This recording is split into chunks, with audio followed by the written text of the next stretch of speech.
Nick, thanks for being with us after a tough loss 4-2 to the Vancouver Canucks. Yeah, no, that was a tough one for sure. I was disappointed, obviously, in the start of our game, especially. Just that's two games kind of not in a row, but in the Minnesota one as well. We just didn't have the same start that we needed to have, and we got to figure that out. I mean, it's costing us games right now because we're just not as engaged as we need to be, and we're getting the result. We just heard from Seth Jones before you jumped on. Mario shared his post-game conference, and he talked about that first period where you guys had one shot on goal and just sort of said it was embarrassing, and it's got to get better. How do you and we know it's tough. There's injuries, it's inexperience, all those sort of things, but how do you get those starts better? And how do you prevent the message wearing thin if it's the same message every day with no response? Yeah, I mean, that's the disappointing part is we're well prepared for these games. It's not like we're going in and we're not knowing what we're supposed to be doing.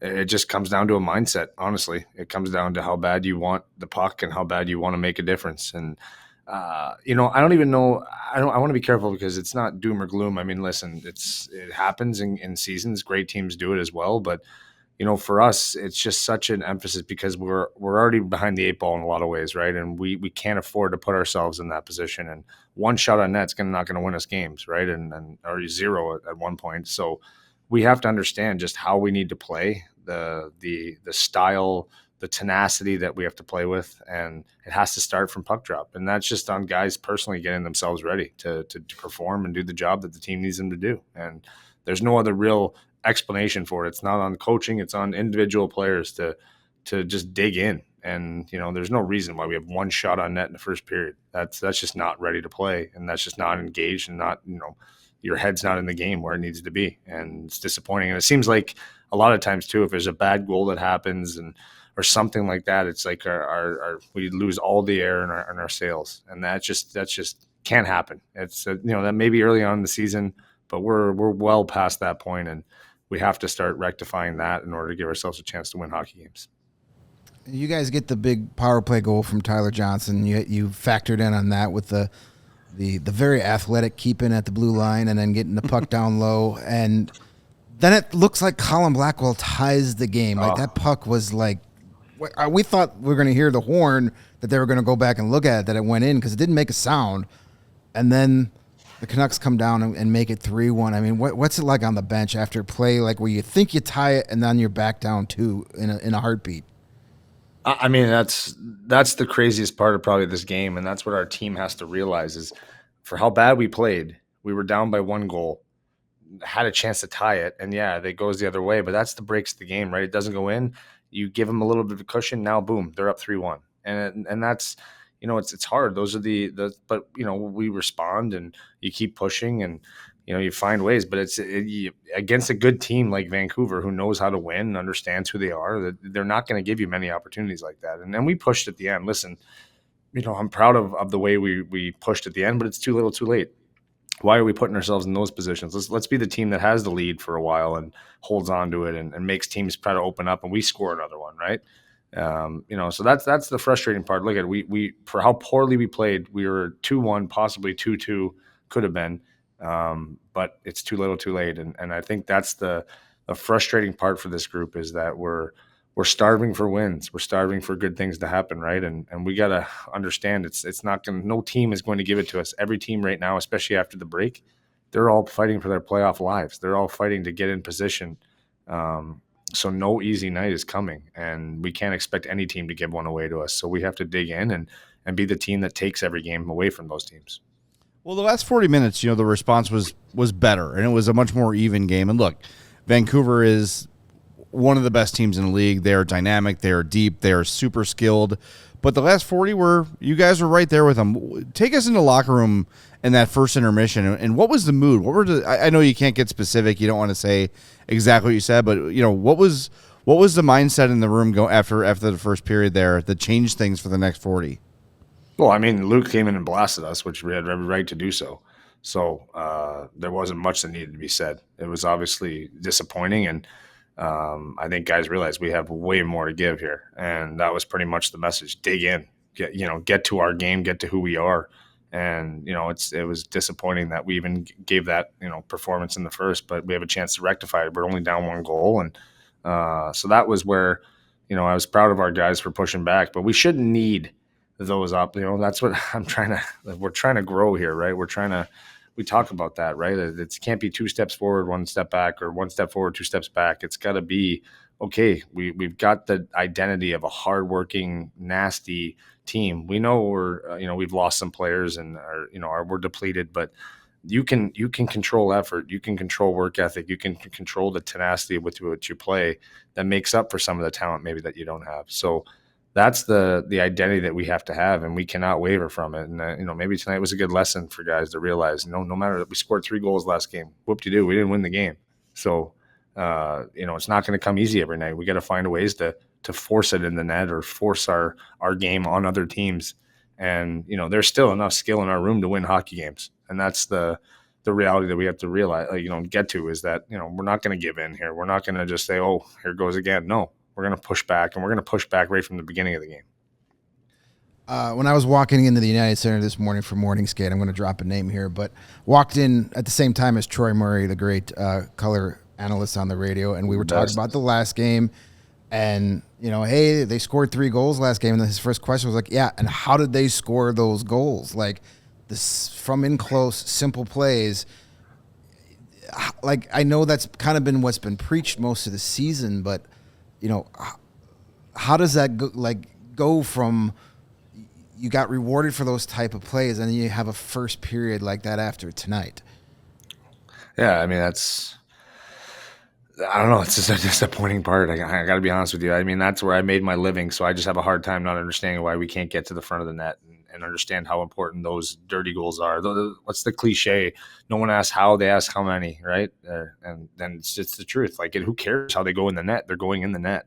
And sometimes they got to be ugly. Sometimes they got to be off a guy. Look at that today. That guy drives me nuts, but goes off his foot in the net. Like, how many times does that happen against us? Where are those goals for us? If we're around the net, if we're shooting with purpose and looking for sticks, maybe those bank in off in the net for us. So let's get that kind of mindset where it's not the tic-tac-toe plays. Those come when you have the confidence and you've backed teams off, and now they're opening up, like I said, because you have the lead and they have to try and get it back. So now you have a 2-on-1 or a 3-on-1 opportunity or a breakaway, and you can make some pretty plays. But until then, you got to tooth and nail it. You got to get to the front of the net. You got to make it a nasty game and kind of play chess with, okay, they're pushing here, we're pushing here. And, that's the mindset that our team needs to have a little bit more of. And, it's been building. Like, I was encouraged by what I saw even on the road trip before the break, and coming out of the break at we had a downer period against Minnesota, but then boom, we come right back against New York and play some really good hockey. And, it just seems like we fallen back into old habits this game, which is just unacceptable. I'm so glad you pointed out that second Vancouver goal, because it's exactly what we're talking about here, right? Like, it doesn't always have to be highlight reel Harlem Globetrotters on ice sort of a goal. And like, do you think that part of it is the fact that the team is struggling so hard to put the puck in the net that maybe the thought is we have to be perfect to score? Like, simple isn't good enough. Do you think that could be maybe seeping in a little bit, where just that desire to be perfect, where you're trying to force that extra pass, not you, I mean the team, is trying to force that extra pass here and there instead of just, fuck it, just put it on the net, Yeah. I think that does come with you want to make that play. You see it, and you're like, oh, I can make that. But you know that right now we're struggling. We're not connecting on those. So, as much as, yes, we're NHL players and we all have the ability to make those plays, it's just not happening for us right now. So let's simplify it. Let's dumb it down where it's a lunch pail kind of attitude. And until we really, and listen, I'm not knocking. We have really good players on our team, but we don't have elite goal scorers. We have Connor. We don't have any guys that have really put up 40 goals in a year. We've had some guys who have won Stanley Cups and things, but we're not talking like we have 100-point getters on our team right now. So let's know who we are, and we have played to that identity, and we have played to that. So that's why tonight was just disappointing, because it just felt like we were just not ourselves, and we were just not connected. We were not playing to the rhythm and the pace that we normally play at, and it cost us. It just allowed a Vancouver team who's on the end of a trip, maybe they're not really feeling like they want to give it all that much. And all of a sudden now we let them off the hook, right? And now they're, we're in a game where it's a little easy tonight. And now they get excited about playing. We let their big boys kind of jump in. So those are the messages and the lessons that we have to learn as a group. And, tonight it's just disappointing because it's been a while since we won a game. It's starting to piss me off. And I'm sure a lot of guys in that room, we're better than that. And no matter what we have in the lineup, we should still be finding ways to win hockey games. We've had some really close ones. We got to push it over the finish line. And that's really what it comes down to. As one of the leaders of this team, what are the sort of things that you and guys like Jason Dickinson and Seth Jones can do to, as these losses mount, and even when, in the game, like tonight, throw away that first period, it sucked, everyone admits that, but in the games where you do play well and still come up short, how do you keep the young guys, how do you keep their chins up? How do you keep them committed to doing the right things? What kind of message can you give them? Well, I think it's energy, right? At the end of the day, we're not coming in here and down on ourselves. We got to figure out a way out of this. So I'm always big on solution based. Like, what are we doing to change the course here? What are we doing to get better? What are we doing to improve as a team and as individuals? So that's the mindset. That's the talk that we have in the room. You can get negative all you want, but what's that? It's a useless emotion, frustration, useless emotion. So it's not going to help us get better, but we have to understand who we are and what our identity is. And you can't waver on that. There's a standard that we talk about, but you got to stay upbeat and come into the rink tomorrow and look to get better. That's the opportunity that we have as a group here. We talked about that. Okay, we're not where we want to be. We're growing. So every day is an opportunity for the Chicago Blackhawks to get better. And that's all that we need to focus on. Tonight, we didn't get it done. So tomorrow we get to work. We rectify what we did and didn't do well, and we put it into our work and our practice, and then we put it into our game against Pittsburgh and show that we've learned from what happened tonight, and a big part of it is honestly between the ears. I think it's our group just being mature enough to come into a game like tonight and take over and not look back, not wait to see what the Vancouver Canucks are going to do. It's what are the Chicago Blackhawks going to do and how are they going to adjust to us? And I think if we start getting that mindset and that confidence, that's what's going to allow us to win hockey games. Focus on some of the positives from tonight. The special teams was a big factor tonight. The penalty kill has really, since the flip of the calendar to 2024, been really good. I believe you guys have now perfect 10 for 10 coming out of the break, killing off penalties. You get a goal from the power play tonight. How important is your team that's really struggling to score goals right now as you're missing some guys? How important is that special teams to really be like that equalizer and keep you in games and help you win games? Yeah, I mean, special teams is huge in the NHL, and I am really proud of our guys because I think that sometimes is a point of where your team's at, where your mindset's at. If you're not winning special teams or at least competing hard in those areas, then sometimes it kind of gives you an idea of the attitude that your team has. So are you taking a breath when you get a power play? Or are you digging in to find a way to score one? I mean, our penalty kill is dug in to kill those penalties off. We take pride in shutting down other teams' top units, and their guys have done a fantastic job. So, I love seeing that, and I think now more than ever, though, it's finding a way on the power play with a goal-starved team to get some. Tonight was a good step in the right direction. It'd be nice to get another one even in the game. Maybe it gives us a little breathing room, a little life. There's no reason why we can't score 2 or 3 if we have opportunities. There's enough skill on the power play to get that done. So it's really important. All the great teams, they have good units and they have their special teams clicking at a good rate. Our PK has done a fantastic job, and I think we want to get our power play obviously up to those numbers. And we're still working on it, but it was obviously a step in the right direction today with getting a goal. But there's a lot of emphasis on it. I think our coaches do a great job in the special teams department, and it's an area that's going to kind of keep you afloat sometimes when your game isn't quite where it needs to be. Earlier you said that Luke came in and sort of blasted you guys in the first intermission. Haven't seen a lot of that from him, at least publicly. Is this one of the few times he's done that, or has it become more of a common thing from him lately? No, it is. It's disappointing that he has to come in and do that.